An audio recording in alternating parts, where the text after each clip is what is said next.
शिक्षा और संस्कृति की आवाज जानी पहचानी उत्तराखंड मुक्त विश्वविद्यालय आपके लिए लेकर आया है 91.2 एफएम पर हेलो हल्द्वानी। सामुदायिक रेडियो हेलो हल्द्वानी, जिसे कि उत्तराखंड मुक्त विश्वविद्यालय संचालित करता है। इस रेडियो पर हम जहां एक तरफ समाज से जुड़े हुए, समुदाय से जुड़े हुए कार्यक्रम आपके सामने लेकर आते रहते हैं, तो वहीं उत्तराखंड मुक्त विश्वविद्यालय के विद्यार्थियों से संबंधित भी कई कार्यक्रम हम आपके सामने लेकर आते रहते हैं। इन कार्यक्रमों में विद्यार्थियों के लिए कई तरह की जानकारियां होती हैं, तो इसके अलावा उनकी कई शंकाओं का समाधान भी इन कार्यक्रमों के जरिए होता है।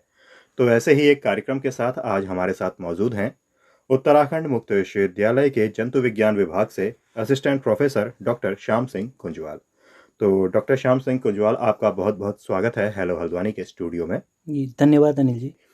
तो आज डॉक्टर कुंजवाल से हमारी बातचीत का जो मुख्य विषय है वो है विज्ञान पाठ्यक्रमों में जो कार्यशाला हैं उनका क्या महत्व होता है, और इसके साथ ही कार्यशालाओं का आयोजन इस बीच में विज्ञान विभाग कर रहा है उत्तराखंड मुक्त विश्वविद्यालय का। तो इस बारे में भी हम बात करेंगे। तो सबसे पहले हम बात करते हैं कि डॉक्टर कुंजवाल, जैसे जो कार्यशालाएं होती हैं ये क्यों ज़रूरी होती हैं, ख़ास तौर पर विज्ञान पाठ्यक्रमों के लिए।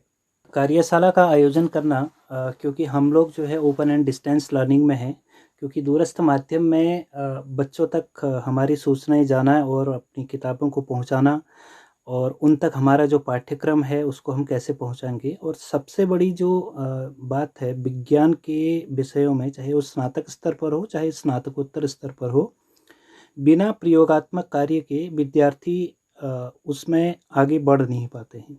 क्योंकि रेगुलर स्कूलों में जिस तरीके से डिग्री कॉलेजों में या अन्य विश्वविद्यालयों में जो कार्यशालाएं होती हैं, तो उन लोगों के रेगुलर क्लास चलती हैं या फिर प्रैक्टिकल्स का कार्य अपने लेबोरेटरी में कंप्लीट करवाते हैं। तो उसी कार्य को हम लोग दूरस्थ माध्यम से, जो हमारी किताबें हैं वो बुक्स हमारी तैयार रहती हैं, हम बच्चों तक पहुंचाते हैं, विद्यार्थियों तक।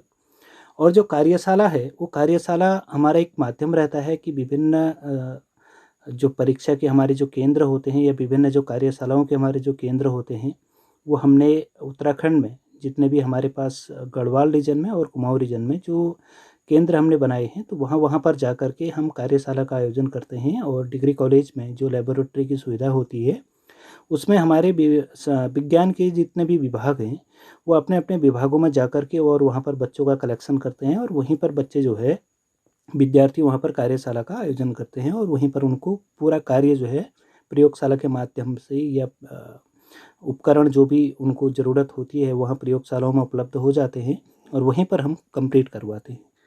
क्योंकि पिछले 1-2 साल से कोविड की जो सिचुएशन थी उसके अनुसार हम लगातार विद्यार्थियों के संपर्क में दूरस्थ माध्यम से ही हैं, फ़ोन से, मेल से, फेसबुक के माध्यम से, व्हाट्सएप के माध्यम से। और कुछ केंद्रों में इस बीच जाने का मौका मिला था, वहाँ पर जाकर के भी आए और विद्यार्थियों से उनकी समस्या भी जानी। और प्रयोगात्मक कार्य से संबंधित एमबीपीजी कॉलेज में गए थे, कुछ विद्यार्थी वहाँ पर मिले थे और वहाँ पर मैंने खुद जो है विद्यार्थियों को पुस्तक के माध्यम से उनको बताया कि आपको ये कार्य कंप्लीट करने हैं और ये प्रैक्टिकल्स कार्य आपको करवाए जाएंगे। तो इस बीच हम फिर से एक बार जो है कोविड की गाइडलाइंस को फॉलो करते हुए दूरस्थ माध्यम से ही जैसे भी हमसे कंप्लीट हो सकता है पूरा सिलेबस हम कंप्लीट कर रहे हैं। और इसी बीच हम एक कार्यशाला आयोजन करेंगे जिसमें स्नातक स्तर के बच्चे भी शामिल होंगे और स्नातकोत्तर स्तर के भी होंगे। तो अभी जो हम फिलहाल वर्कशॉप करा रहे हैं इसमें कुछ हमारे विंटर्स के स्टूडेंट्स हैं और कुछ जो बैक के स्टूडेंट हैं वो सभी शामिल होंगे इस बीच। तो डॉक्टर कुंजवाल, आपका बहुत बहुत धन्यवाद विद्यार्थियों की इस जानकारी में इजाफा करने के लिए। तो अब अगर बात की जाए कि कार्यशालाओं का जो आयोजन किया जा रहा है इस बीच में, विज्ञान पाठ्यक्रम के तहत किन किन विषयों में इन कार्यशालाओं का आयोजन अभी किया जा रहा है ऑनलाइन माध्यम से। जी, विज्ञान विषयों में अभी जंतु विज्ञान में और वनस्पति विज्ञान में, इसके बाद भौतिक विज्ञान और रसायन विज्ञान में भी प्रयोगशाला का कार्य किया जाएगा और हम ऑनलाइन इसमें जो है वर्कशॉप करवाएंगे। तो सबसे पहले मैं जंतु विज्ञान विभाग से हूँ, तो मैं जंतु विज्ञान विभाग की जितनी भी सूचनाएं हैं मैं चाहता हूँ कि विद्यार्थियों तक पहुँचे। और इस बीच में हम जो है बीएससी लेवल पर, स्नातक स्तर पर जितने भी फर्स्ट ईयर, सेकेंड ईयर और थर्ड ईयर में जो विंटर्स के थे या विंटर्स मेन में जो विद्यार्थी हमारे पास इनरोल्ड हैं, और इसके अलावा बैक सेशन के जो विद्यार्थी हमारे पास इनरोल्ड हैं 2016-17 से जो जिनकी बैक रही है या फिर जो पुराने विद्यार्थी हैं, उन सभी के लिए हमने ऑनलाइन कार्यशाला का आयोजन इस बीच में उनकी जितनी भी क्लासेस थी वो हमने कंप्लीट करवाई। और 28 फरवरी को एक ऑनलाइन कार्यशाला हम आयोजित करेंगे, जिसके लिए हमने जो जूम का लिंक है वो विद्यार्थियों तक हमने पहुंचा दिया है, क्योंकि सारे विद्यार्थी हमारे साथ जो है व्हाट्सएप में जो ग्रुप हमने बनाया है उसके माध्यम से हमारे साथ जुड़े हुए हैं। और जो भी प्रयोगात्मक कार्य से संबंधित उनका जो कार्य होता है, जो उनको कंप्लीट करना होता है, लिखित कार्य होता है, वो भी वो कंप्लीट करेंगे। और उसके लिए जो एक ईमेल आईडी है, वो ईमेल आईडी हमने बच्चों तक पहुंचा रखी है व्हाट्सएप के ग्रुप के माध्यम से। और 28 तारीख को हम सुबह 11 बजे से 4 बजे के बीच में जितने भी विद्यार्थी होंगे, फर्स्ट ईयर के और सेकंड ईयर के और थर्ड ईयर के, हमने 3 अलग अलग जूम के लिंक हमें उपलब्ध हैं हमारे पास विश्वविद्यालय से। और अलग अलग उसमें फैकल्टी उनके साथ जुड़ेंगे और अलग अलग इंटरनल एक्सटर्नल उनके साथ जुड़ेंगे। और जो भी कार्य उनको दिया गया है, संबंधित जो भी प्रश्न पूछेंगे जो एक्सपर्ट होंगे, उस माध्यम से हम बीएससी की कार्यशाला 28 तारीख को कंप्लीट कर लेंगे। तो जैसे आपने बात की कि बीएससी की कार्यशाला आप 28 तारीख तक कंप्लीट कर लेंगे, इसके अलावा और क्या कुछ खास इस कार्यशाला का हिस्सा रहेगा जो कि स्नातक स्तर की कार्यशालाएं होंगी? और जी, इसके अतिरिक्त जो पुस्तकों के बारे में मैं थोड़ा सा विद्यार्थियों के लिए सूचना देना चाहूँगा। वैसे तो विद्यार्थियों को हमने मेल के माध्यम से और फ़ोन से लगातार संपर्क रहता है, व्हाट्सएप ग्रुप के माध्यम से लगातार संपर्क में रहते हैं। जिन विद्यार्थियों को यदि पुस्तकें प्राप्त नहीं हुई हैं अभी या नहीं मिली हुई हैं, तो वो हमारी वेबसाइट से, और ये कार्यशाला हम इसीलिए करवाते भी हैं क्योंकि कई सारे विद्यार्थी हम तक पहुंच नहीं पाते हैं दूरस्थ माध्यम में, और कई सारे हमारी पहाड़ी क्षेत्र में हैं, जितने कुमाऊं रीजन में और गढ़वाल रीजन्स में हैं। तो उन विद्यार्थियों तक वहाँ पर सिग्नल की प्रॉब्लम रहती है, कभी उनका नेट नहीं चल पाता है या व्हाट्सएप नहीं चल पाता है, ग्रुप में नहीं जुड़ पाते हैं। तो वो सभी विद्यार्थियों से मेरी यही एक अपेक्षा है कि वो जब भी चाहें तो जो दिए गए नंबर्स हैं उन पर विश्वविद्यालय की वेबसाइट में भी हैं, वहाँ से भी ले लें। और जो हमारी किताबें हैं, चाहे वो बीएससी प्रथम वर्ष की हों या द्वितीय वर्ष की, तृतीय वर्ष की, वो हमारी विश्वविद्यालय की वेबसाइट में uoe.ac.in विश्वविद्यालय की वेबसाइट देखें और उसमें ऑनलाइन ESLM पे जा कर के क्लिक कर लें और उसमें से अपना जो भी कोर्स और सिलेबस है, जिसका बीएससी फर्स्ट ईयर और बीएससी फर्स्ट ईयर में देखें, तो उसमें सारी जो उनकी किताबें हैं उनका सिलेबस और जो बुक्स हैं वहाँ से भी डाउनलोड कर सकते हैं, उस माध्यम से भी पढ़ सकते हैं। और उसके बावजूद भी यदि कोई समस्या उनको आती है तो वो पूछ सकते हैं। तो ये जो सारी सूचनाएं हैं, ये एक वर्कशॉप के माध्यम से भी हम लोग भेजते हैं।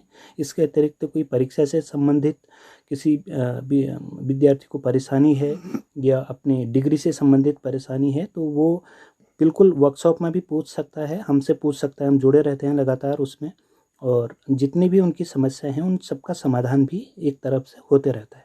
तो आपने हमें ये तो बता दिया कि स्नातक स्तर की कार्यशाला कब तक कंप्लीट हो पाएगी, और इसके अलावा काफ़ी हद तक आपने ये भी विद्यार्थियों की जानकारी के लिए बता दिया कि अगर उन तक पाठ्य पुस्तकें नहीं पहुंच पाती हैं तो वो कैसे अपनी पाठ्य सामग्री ऑनलाइन माध्यम से हासिल कर सकते हैं। जी, इसके अलावा जैसे जो स्नातकोत्तर स्तर की जो कार्यशालाएं हैं वो कब से शुरू की जाएंगी और कब तक इनका जो क्रम है वो चलता रहेगा? स्नातकोत्तर स्तर की जो कार्यशाला है, मैं यहाँ पर इस रेडियो के माध्यम से, हेलो हल्द्वानी के माध्यम से, मैं सारे विद्यार्थियों को उत्तराखंड से भी बाहर जितने भी हमारे विद्यार्थी जो इनरोल्ड हैं, चाहे वो देश विदेश किसी भी कोने में हों और किसी भी जगह पे हों, तो उन तक जो हमारी सूचनाएं हैं, वो सूचना का जाना बहुत महत्वपूर्ण होता है। तो हम इस हेलो हल्द्वानी रेडियो के माध्यम से भी सूचना उन तक पहुँचाने की कोशिश कर रहे हैं।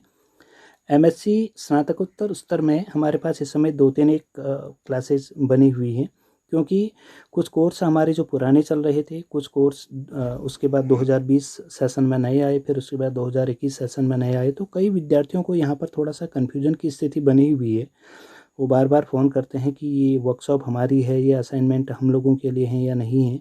तो इस वक्त जो हम प्रैक्टिकल्स जो लेबोरेटरी वर्कशॉप करा रहे हैं, इसमें एक तो एमएससी जो 2021 का जो हमारा सेशन था, जिसमें प्रथम सेमेस्टर में जिन विद्यार्थियों ने एडमिशन लिया था, ये एक तो उनके लिए है ये वर्कशॉप जो हम अभी इनकी स्टार्ट करेंगे। अभी मैं टाइम टेबल भी आपको बताऊंगा कि किस डेट से हमने किया है। पहले मैं बता देता हूँ कि इसमें कौन कौन से जो विद्यार्थी हैं वो भाग लेंगे। एक तो जो MSc जूडो 21 जिनका जो कोड है वो विद्यार्थी रहेंगे जो फर्स्ट सेमेस्टर के हैं।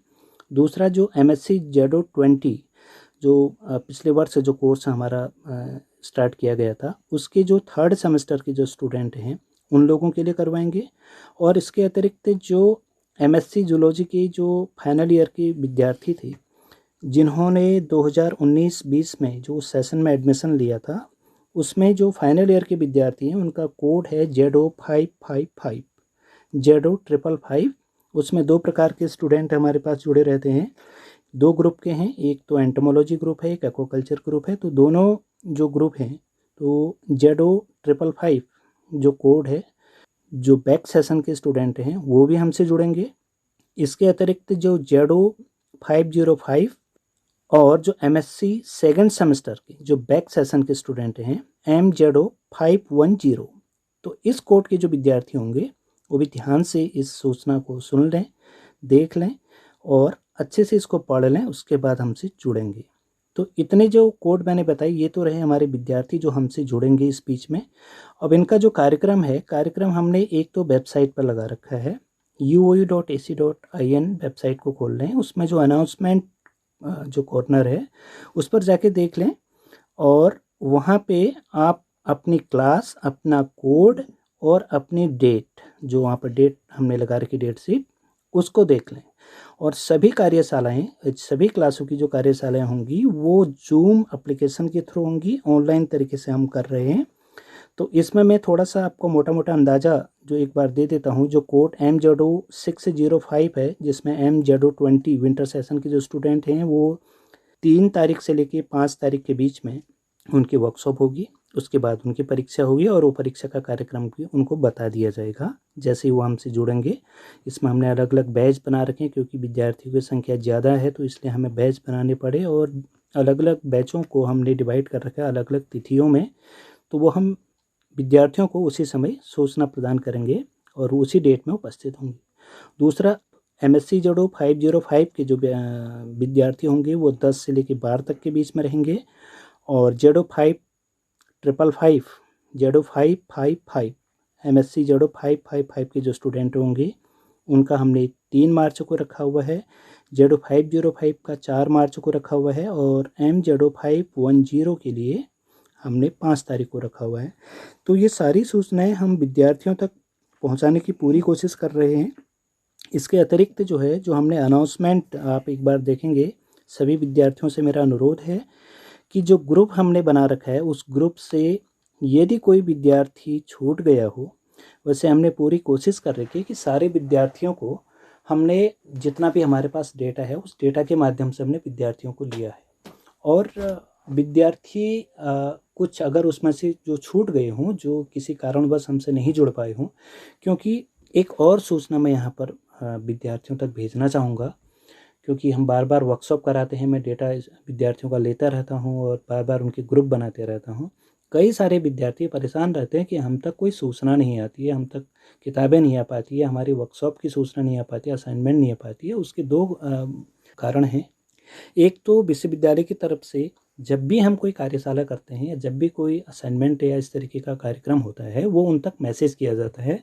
तो विद्यार्थी जो है क्या करते हैं कि जब अपना एडमिशन का फॉर्म भरते हैं तो उस वक्त वो बहुत ध्यान नहीं देते हैं कि हम कौन सा इसमें संपर्क नंबर लिख रहे हैं, कॉन्टैक्ट नंबर कौन सा लिख रहे हैं।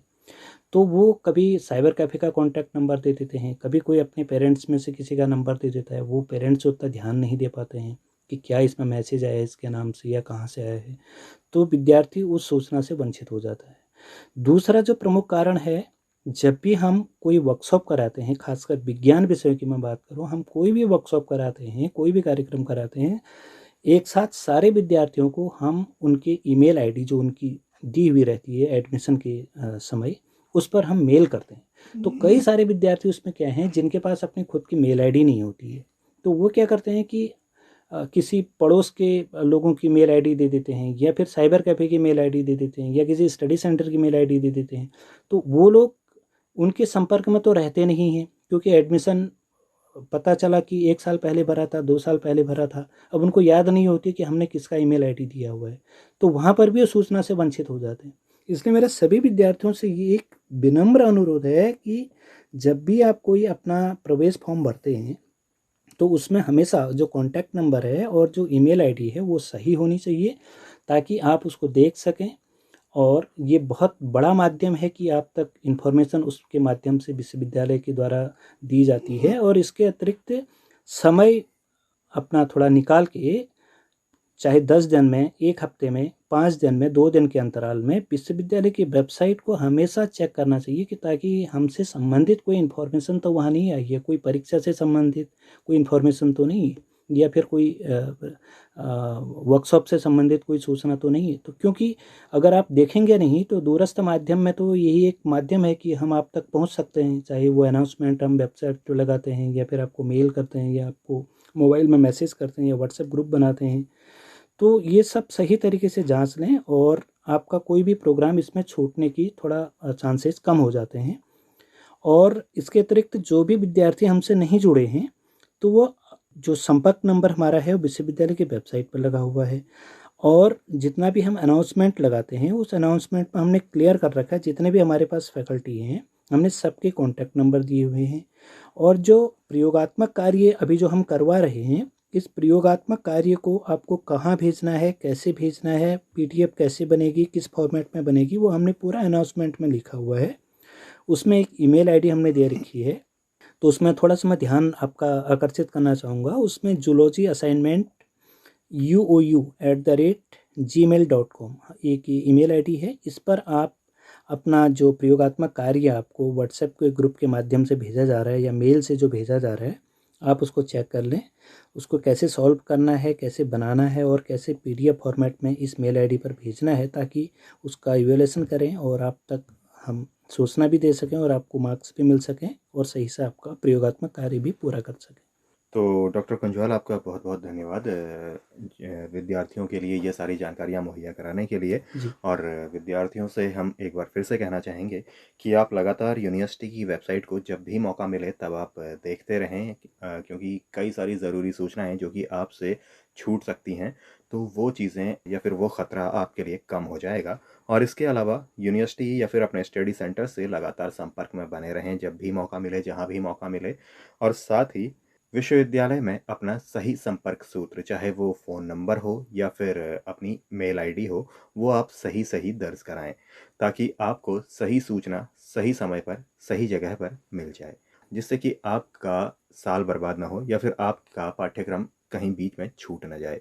और इसके अलावा डॉक्टर कुंजवाल, आप अगर विद्यार्थियों से कुछ और ख़ास बात कहना चाहें तो आपका स्वागत है। जी, मैं थोड़ा-सा अपना अनुभव और शेयर करूँगा, पुस्तकों से संबंधित भी और वर्कशॉप से संबंधित भी, क्योंकि कई सारे विद्यार्थी बार-बार हमें फ़ोन करते हैं कि उनको अध्ययन केंद्र से भी जानकारी नहीं मिल पा रही है। और मैं इस माध्यम से अपने सारे अध्ययन केंद्र में भी जो हमारे लोग हैं, उनसे भी मैं ये विनम्र निवेदन करूँगा कि विद्यार्थी कई दूर से रहते हैं, और कई ऐसी जगहों पर रहते हैं हमारे उत्तराखंड में, जहाँ तक ना तो रेडियो की आवाज़ पहुंच पाती है, ना टीवी की पहुंच पाती है। कई जगह तो ऐसे ही जहां लाइट की व्यवस्था भी नहीं बन पा रही है। तो ऐसे जगहों से भी आते हैं, तो हमें उनको भी साथ लेके चलना है, ऐसे विद्यार्थियों को भी आगे ले चलना है, ऐसे विद्यार्थियों को भी पढ़ाना है। और कई बार वो कहते हैं कि हम गाँव में हैं सर, यहाँ बर्फ़ गिर गई, लाइट नहीं है, व्यवस्था नहीं हो पा रही है, तो हम तक सूचना नहीं आ पाई, और अध्ययन केंद्र में पता नहीं चल पा रहा है। तो जो भी संबंधित उनकी परेशानी है उसको शेयर कर सकते हैं, बता सकते हैं, हमसे भी पूछ सकते हैं। और विद्यार्थियों के लिए मेरे बार बार विनम्र अनुरोध फिर से एक बार है कि जब भी अपना प्रवेश फॉर्म भरें, प्लीज़ अपना कॉन्टैक्ट नंबर, अपना ईमेल आईडी सही जगह पर दें, और उसको जांच लें। उसके बाद सारी इन्फॉर्मेशन से विश्वविद्यालय की आप तक आती है, और आप उसको बार बार देखते रहें, ताकि आपका कोई भी कोर्स अधूरा ना हो, कोई भी आपका पेपर ना छूटे, कोई भी वर्कशॉप ना छूटे। क्योंकि बार बार देख रहे हैं कि पिछले 5 साल से हमारे कोर्स, कुछ एमएससी का एक पिछला कोर्स था जो पिछले 5 साल से था, तो उसमें अभी भी कुछ विद्यार्थी ऐसे हैं जो उस कोर्स को कंप्लीट नहीं कर पाए हैं। तो कई बार उनका छूट जाता है एडमिशन, कई बार उनकी वर्कशॉप छूट जाती है, कई बार परीक्षा छूट जाती है। तो यही एक माध्यम है, इस पर आप लगातार संपर्क में रहें, तो सारी सूचनाएं आप तक मिलती रहेंगी। डॉक्टर कुंजवाल, आपका बहुत बहुत धन्यवाद हमसे और हमारे श्रोताओं से और ख़ास तौर पर विश्वविद्यालय से जुड़े हुए विद्यार्थियों से ये सारी जानकारियाँ साझा करने के लिए। जी, धन्यवाद। तो इसी के साथ हमारा आज का विश्वविद्यालय परिसर से ये कार्यक्रम भी यहीं पर ख़त्म होता है। फिर आपसे मुलाकात होगी, तब तक के लिए दीजिए इजाज़त। नमस्कार।